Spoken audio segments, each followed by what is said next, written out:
It's time for a little comedy, a little content, and a lot of conversation. It's the Geno Jones Show, exclusively right here on YouTube. Now here's your host, Geno Jones. Hey, what's happening, everybody? I'm here. I am back. It's me and you, the Geno Jones Show, live Monday through Friday. Normally, we were off 3 days last week. Friday was a travel day.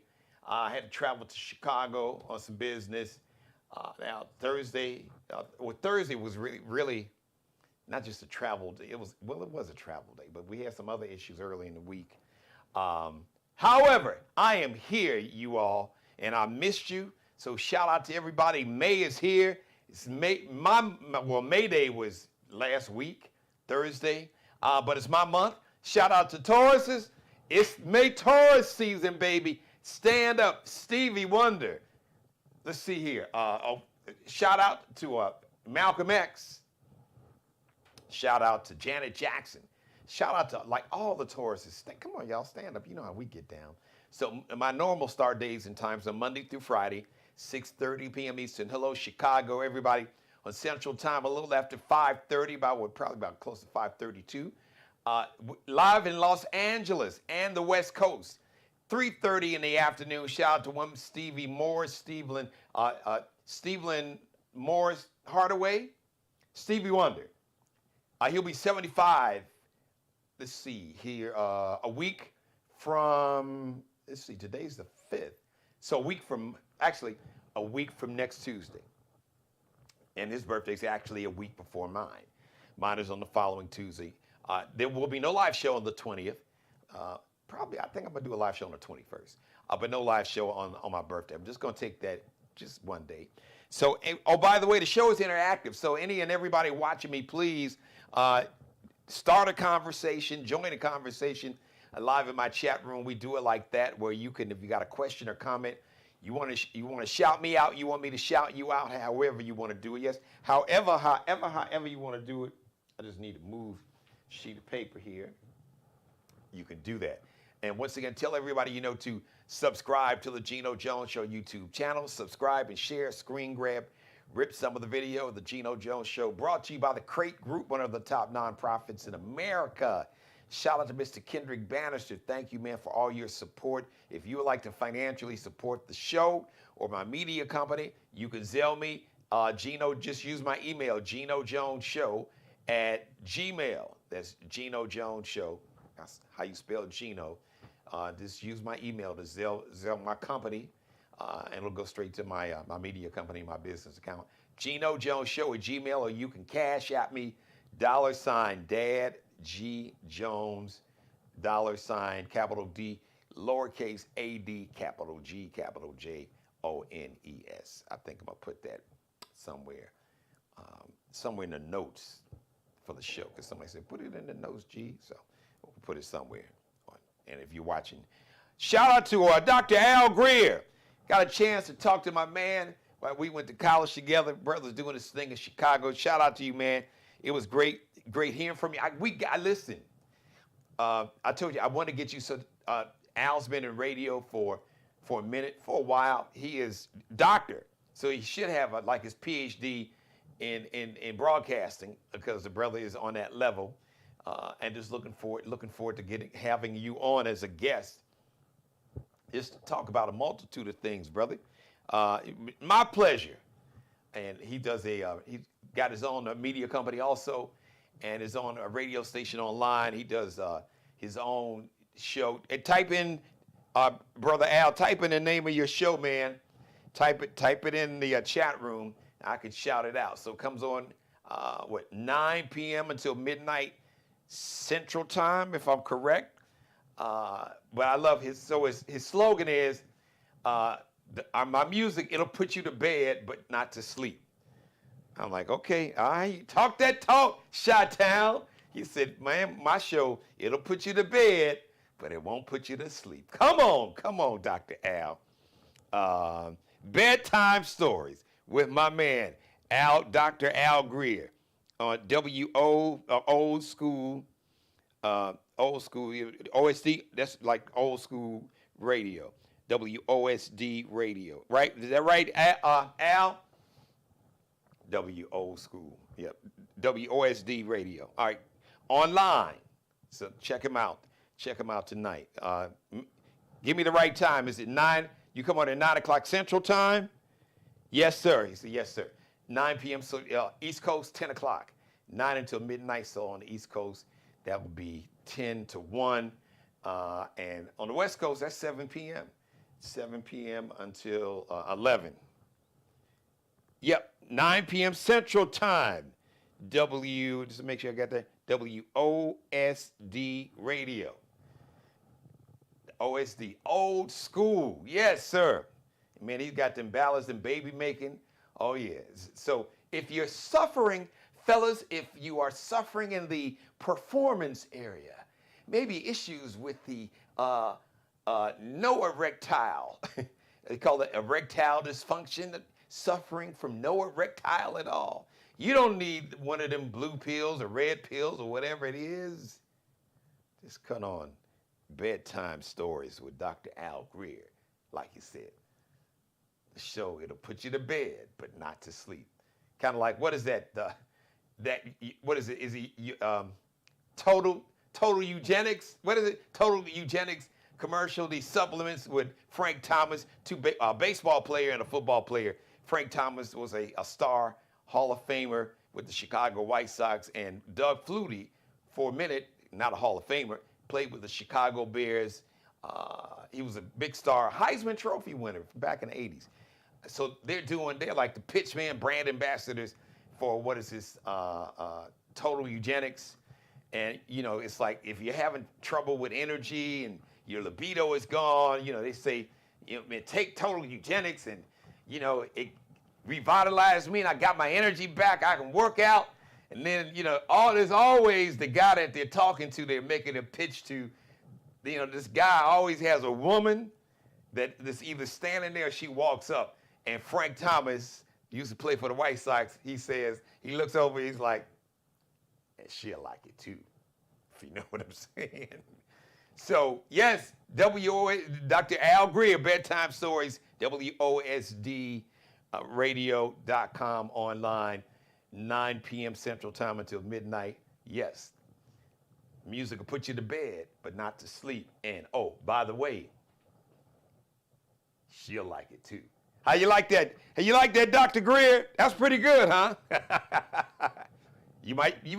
Listen, you got that one on me because I stole the line from Frank Thomas and their company. Was it Total Eugenics, whatever the hell it is?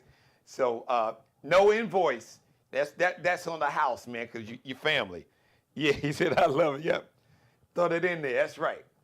The show will put you to bed, but not to sleep. And she'll like it too. All right. Speaking of something I don't like, but it's involving a she. Shout out to Miss Queen Latifah. Her CBS show The Equalizer, which was a TV spinoff of the Equalizer series, the movie franchise starring my man Denzel Washington, who played Robert McCall. Queen Latifah. Now, I don't watch much television because I'm not really Netflix. I watch less now, but I will. Rachel Maddow, and I hate she's going back to just one night, Monday. Man, MSNBC, y'all are just effed up.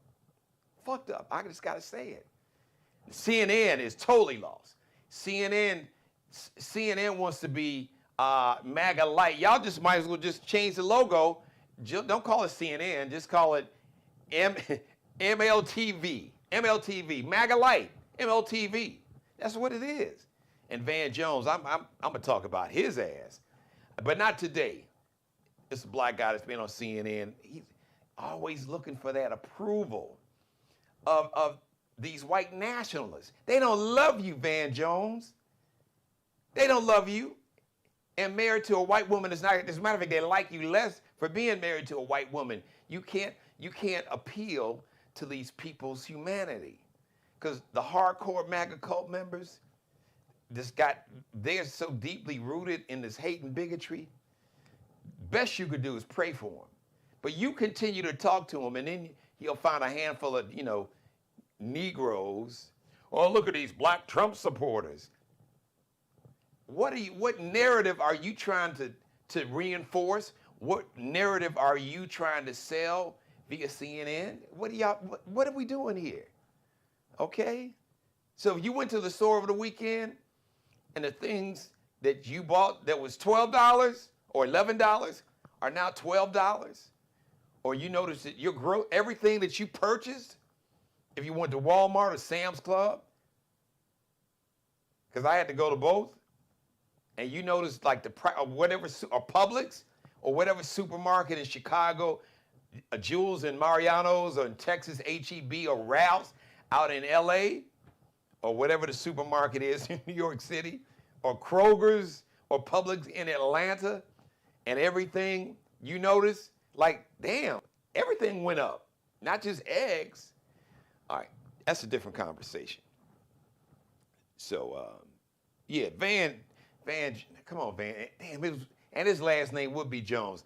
Listen, that Negro ain't related. If he is, I would disown him. I found out that he was on my family tree, come on, Van.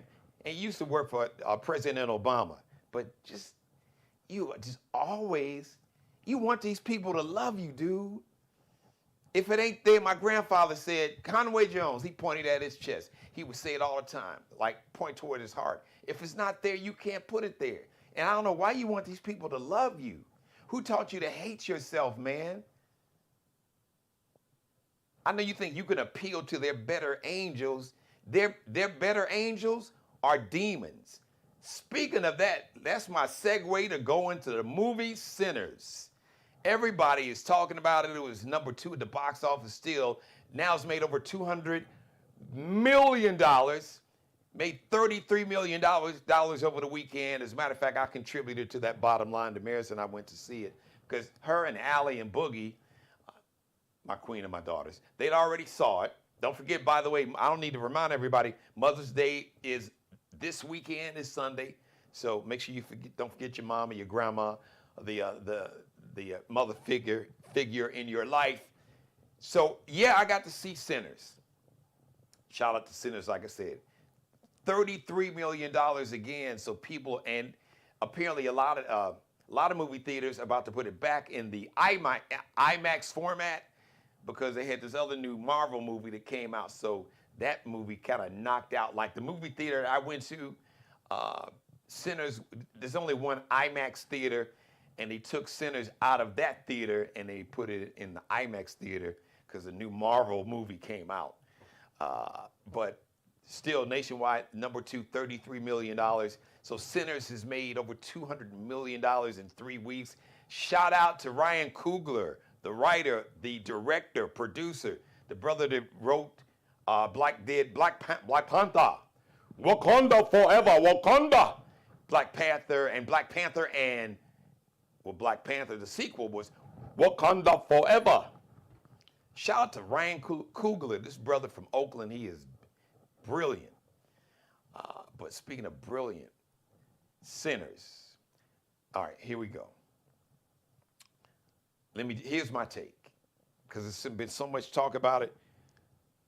Shout out, hello to my number 1 fan.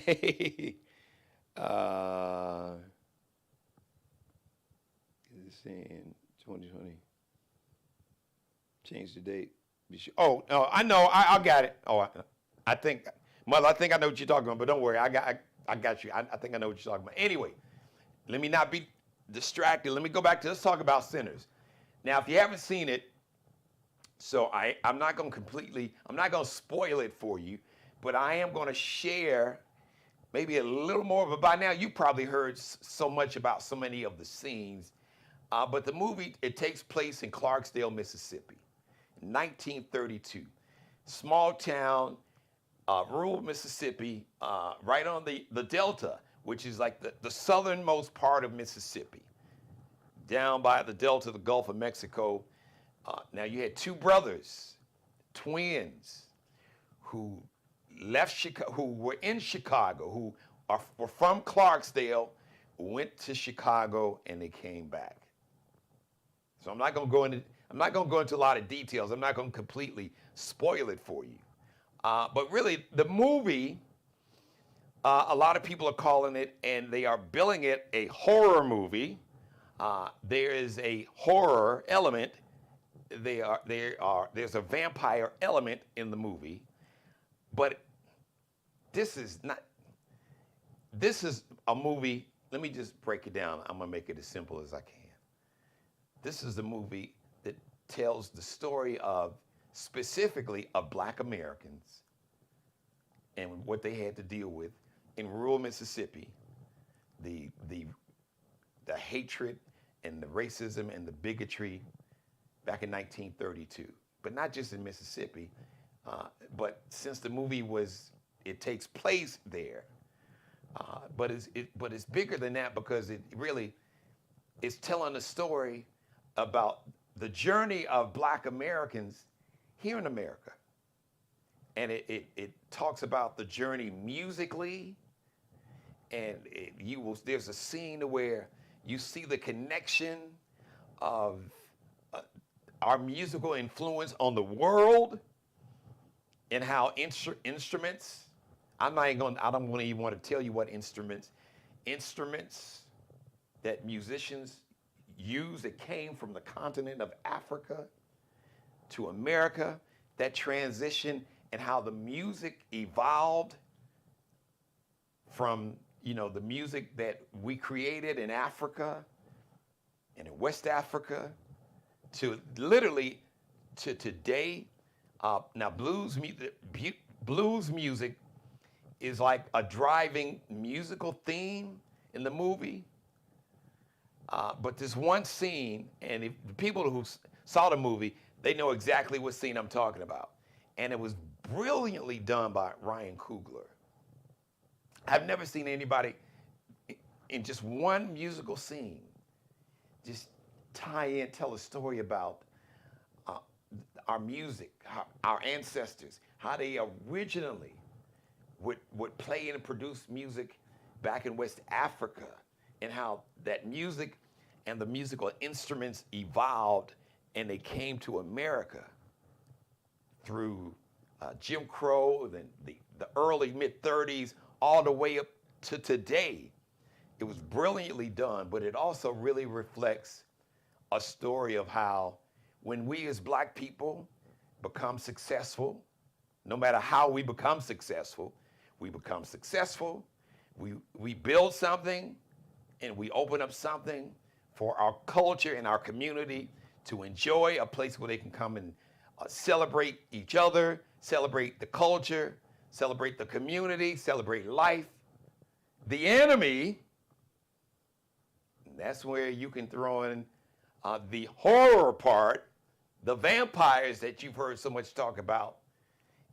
Now, even though Ryan Coogler said that the vampire element was not used as a metaphor, an allegory, he said that was not his intention, but he encouraged everyone to look at the movie. He wants you to see the movie, and you would form your own interpretations, and he wanted the viewer to form their own interpretations, and he didn't verbally say that there was a certain theme or message that I wanted the viewers to take away from it. But you can't, it's staring you in the face. It's the story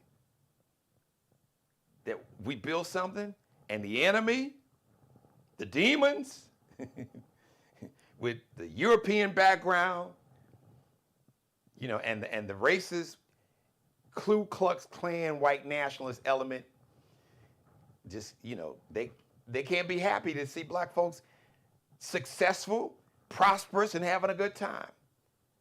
They want to come in and fuck it up. I said it, that's what I meant. I said it just that way, and I used that language because that's the energy that we can talk about. The Greenwood District of Tulsa, Rosewood, Florida, Wilmington, North Carolina, thriving Black communities, to where literally state-supported violence, where people literally, along with local law enforcement in the Greenwood District of Tulsa, literally bombed a thriving Black neighborhood, or you had white mobs and the Klan element, racist Klan element going and burn down and destroy and kill black people in thriving communities and burn down those neighborhoods. So there's metaphor.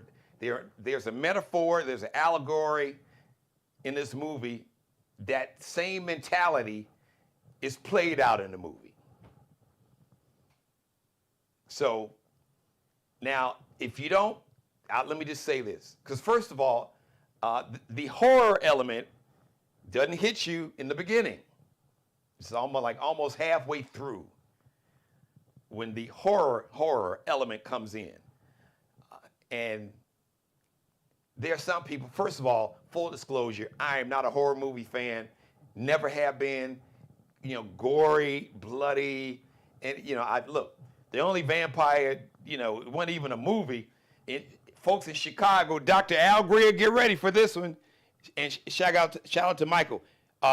Michael, I see you, man. All right there, brother. So get ready, Dr. Al Greer, Brother Al, get ready for this one. You're going to love it. And my mother will, too. She would let us sit up and watch it sometimes Saturday night at I think it came on at 10 o'clock, 10:30. If you grew up in Chicago, if you are 50 plus, 55 plus, there was a show called Creature Features.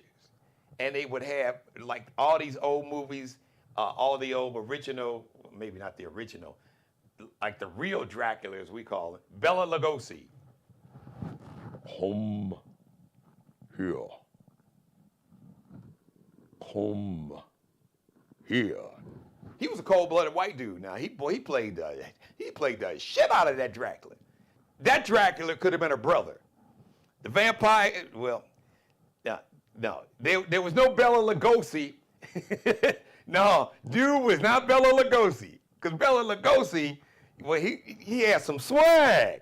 He had some pimpish in him. That's how he could get them women. Bela was he wasn't turn him out. Bela didn't go Teddy Pendergrass on him. Bela was more like Ronald Isley. Drifting on a memory. Yeah, but you know what I'm saying? Yeah. Bela Lugosi had that swag, Creature Feature. So in Chicago back in the day, we grew up watching something called Creature Feature, and they had Dracula, they had the werewolf, they had Frankenstein. You remember that, Dr. Al? Hey, Rosalind, I see you out there. I know my mother remembers Creature Feature. They used to come on TV. So my mother's like, don't give it away. So, listen, so many folks have told you so much. There's still, trust me, everything that I shared with you, it doesn't do it justice, because it's something, and Damaris told me this, and Allie, you got to experience it for yourself so you can form your own interpretation. So I see what Ryan Coogler meant. But for some folks who don't like, horror movies, blood or gore, there's that element. And a lot of people have talked about it, and folks who don't say, yeah, but I saw scenes and I saw trailers and I saw like a vampire. So if that really shakes you up and you have nightmares, I get it. Now you could go and watch the first part of the movie, and then when that element hits you, maybe cover your eyes and do but it's not the main. It is not a vampire movie. It's not.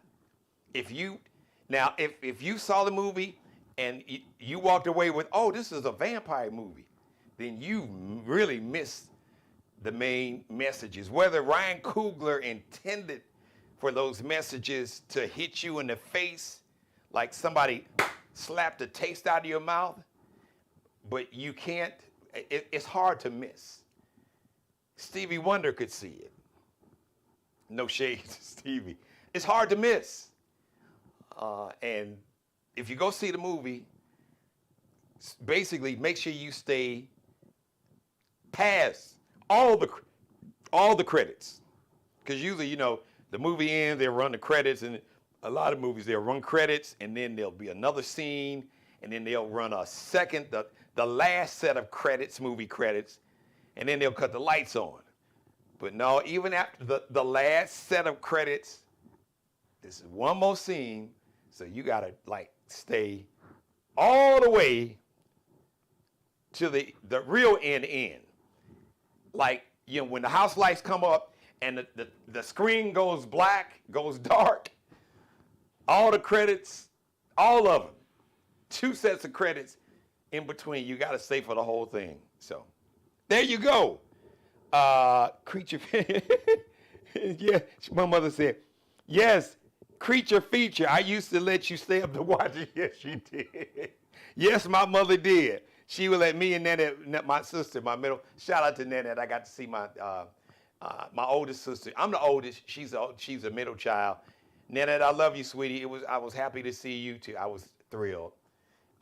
And you almost brought me to tears just to see how happy you were. It's like, oh, this is my brother. So I love you, and please, I told you, the way that you can show me and all of us that you love us, don't tell me.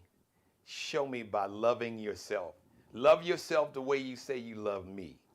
Love yourself the way you say you love Mother and the girls and Angela. Love yourself the way you tell us that you love us. That will show you how much you love us, by loving yourself. So, point of personal privilege, I had to just throw that in there because I did get to see my sister, the middle child, right next to me over the weekend. I got to talk to the baby girl. So shout out to Angela, shout out to the baby girl. Okay, Dr. Al Gristy, creature feature used to give you nightmares. And you honest, I love it. He's like, hey, look, I ain't gonna front. It used to give me nightmares. I ain't a vampire fan, but like I said, Bela Lugosi had some swag. He had to have some brother in him, even though, you know, he had that powder makeup, so, you know, and Dracula had to look pale. But, you know, he had some swag now, and he was clean. He had his black tux on. Bela Lugosi had swag. Bela Lugosi, like Sean Connery, they had a little black in them somewhere. I bet if you'd have did an ancestry DNA test, they're like, oh, you got some bra in you, huh? You got some black in your family tree somewhere. He said, but I still watched it. Yep, creature feature. That was a funny show. So that's my take on Sinners. Brilliantly done. Shout out to Michael B. Jordan. Now, Hollywood, I know you're going to be a dick about it and an asshole and not recognize the brother like he should, but it don't matter. We need to celebrate this brother.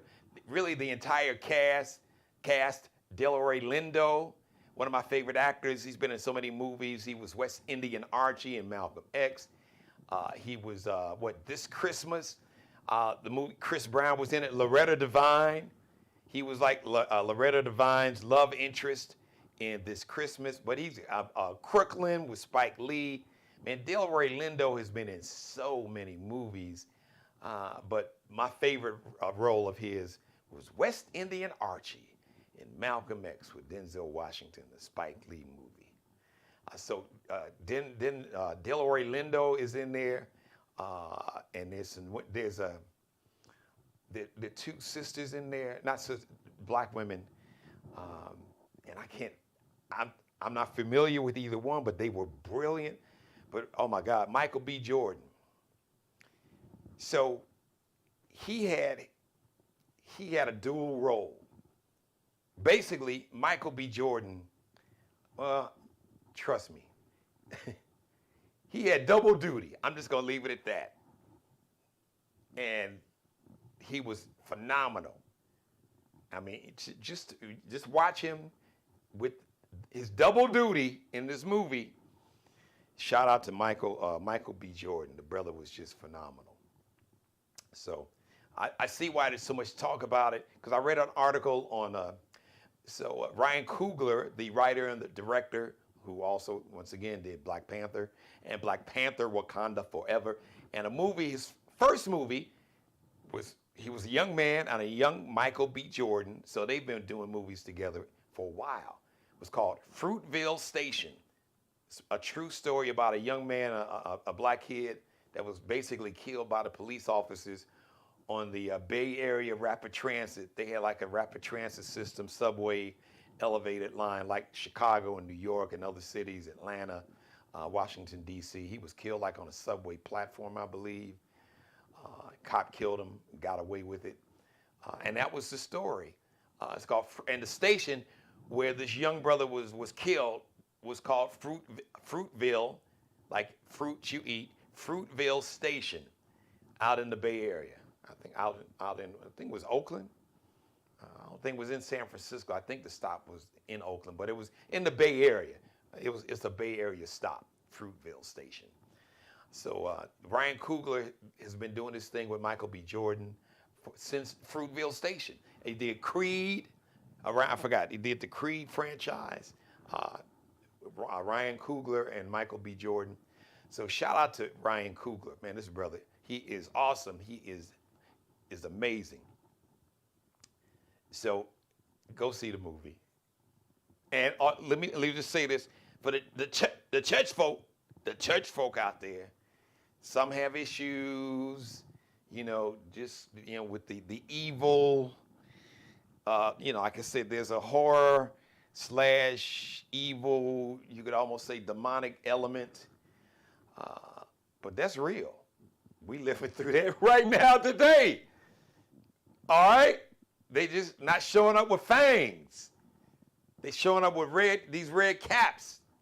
Make America great and all that's the same energy to destroy. So it's it is a multi-layered movie.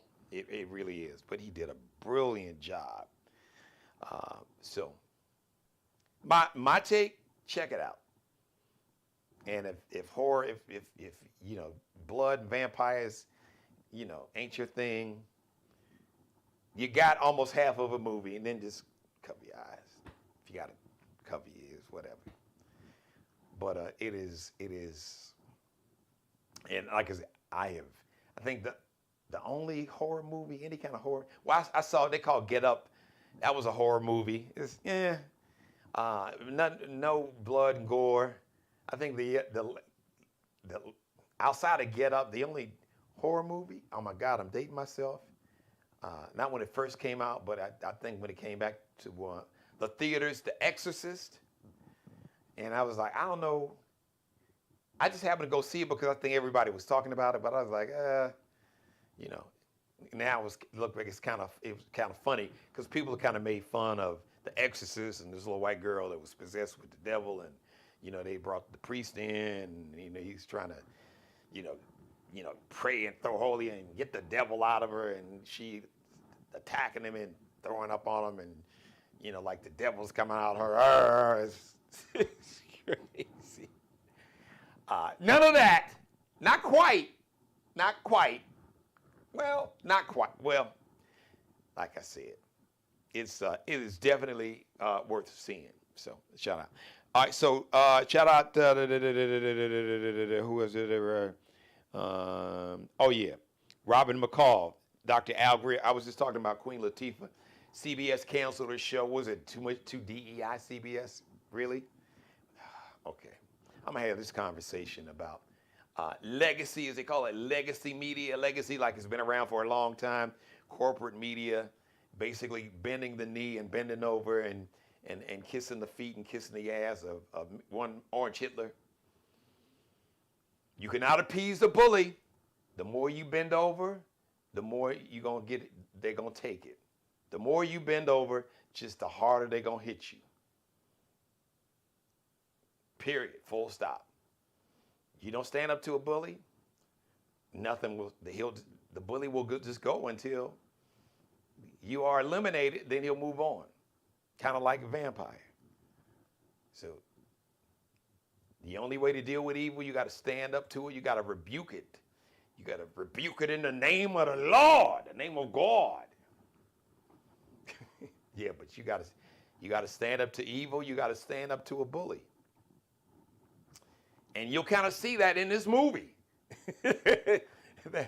Nah, you can't be nice, and can't we all just get along? And, well, let me just try to understand. Nope. No, understand that when you're dealing with evil and when you're dealing with a bully and evil, you gotta beat a bully's ass. You gotta not just you can't just match the level of force with the bully and evil. You gotta overpower it. Just that simple. All right, everybody. Man, I'm so glad to be back, everybody. I love each and every one of you. Best known. My mother's just being wonderful. He was a pair of Jordans. Mother said, "You are a wonderful son and brother." Yes, thank you, mother. All right, listen. You all are just wonderful. Wonderful viewers, wonderful audience. Thank you for watching, everybody. Thank you for letting me be a part of your life. As always, God bless each and every one of you. And you, and especially you, God, most of all, thank you for letting me do the Geno Jones Show live Monday through Friday, my normal start days and times, 6:30 p.m. on the East Coast, 5:30 in Chicago, 3:30 p.m. live in Los Angeles. The Geno Jones Show brought to you by the Crate Group, one of the top nonprofits in America. Big shout out to their CEO, Kendrick Bannister. Check out the Crate Group online if you're looking for a nonprofit to support. One of the best, a nonprofit that stands on business and is all about the culture and the community, not just our culture, but just the culture of humanity. But they center us and our community and our culture. Brother Bannister, Brother Al. So the Crate, C-R-T-E, thecrategroup.org. Looking for a nonprofit to support and donate money, do that. Speaking of support and donating, we have to support Black-owned media. So if you would like to support, make a donation, supporting my media company and the show and platform. Once again, spread the word, tell everybody to subscribe. I'm very close to becoming this YouTube partner, which means that YouTube is going to send my media company a check every month. So I need about 60, maybe 100, less than 160 new subscribers. So spread the word. Do you put a post up on social media? Tell everybody you do a little video. Please support the show by subscribing. It's free. There's no paywall. I don't charge you to subscribe to the show, but I would encourage you, if God puts it on your heart, to support what I'm doing, my voice, my media company, my channel here, and the show. So you can support it financially. You can make a contribution, an investment. You can be an angel investor, or you just want to bless a brother and bless a brother's business here. You can Zelle me using my email address on Zelle, Geno Jones, and then the email address is Geno Jones Show. That's how you spell Geno Jones. So on Zelle, use the email address Geno Jones Show, Cash App, $ Dad G Jones. It's $, capital D, lowercase a d, capital G, capital J, lowercase ONES, $, capital D, lowercase a d, capital G, capital J, lowercase ONES, $ Dad G Jones. You all feel free to copy that. You can type it in whatever post. If you tag the show, please also put in there Cash App. They can Zelle support the Geno Jones Show and Geno Media, my media company, using that Zelle address with my email, Geno Jones Show, or using my Cash App, hashtag $ or $ Dad G Jones. All right, shout out to the Crate Group. And shout out to City Vibes, Bar and Lounge, the ultimate adult night spot. Corey and Kenya Williams, big shout out to you all. I know they got a big Mother's Day weekend, and they always have a Sunday, all-day Sunday brunch. I know there's going to be a very special Mother's Day brunch, so I got to call Kenya and Corey. Kenya's been so busy. Kenya, we got to get you back on the show, my sister, because I know you were doing it. So, City Vibes Bar and Lounge on Facebook and Instagram and TikTok, 9730 Dorchester Road here in the Charleston, South Carolina metro area. All right, so to Dr. Al Greer, my man, to Dr. Michael, to Brother Michael Bianco, all right? Michael, if I pronounce it, man, I'm sorry. Bianco, it looks like Bianco, Bianco. Bianco. Brother Michael, what's my sister, one of my listeners, where is she at? I know she posted in here too. Can't find her name. If I wasn't looking for you, my sister. Rosalind, there you go. Hey, Rosalind, how are you? So many posts in the chat room, but I know you. And everybody watching, everybody that did not, feel free. Please, I'd love to hear from you. As a matter of fact, if you saw Sinners, please leave me a message in my comment section, because I read those, and I'll share them on the show tomorrow. And I will read your comments live on camera tomorrow. So make sure that you leave your comments. If you got a chance to see Sinners, I would love to get your take, your interpretation of the movie. I'd love to sit down with Ryan Coogler. I'm working on that. I know everybody is trying to grab the brother, but I would love to get him on. I want to have that conversation. I saw, like I told you, in an interview with NPR, National Public Radio, that he said he was a big fan as a child of horror movies, and he was a big fan of vampires. But the movie is so much more. It just happened to be a movie that really just told the story of America, the experience for black people in America that was captured in 1932, that still, especially now, that energy applies today. It does. And the horror and the vampires, they were just like a metaphor and an allegory. Just imagine, if the vampires had like these red MAGA hats, that's all was missing. Kind of, sort of. But then they try to come with a little different energy too. So, but like I said, I'm not going to spoil it for you any more than I already have. But you'll get to see all that. All right. Oh, I got some other posts here. Let me hold on here. There we go. I didn't know if it was anybody else. Okay. All right, everybody. I love you. We'll see you live. If you missed any of this episode or any of my episodes, go back and check them out. So once again, me and you live Tuesday, 6:30 p.m. Eastern. I'll holla. Subscribe and tune in to the next episode of The Geno Jones Show, exclusively right here on YouTube.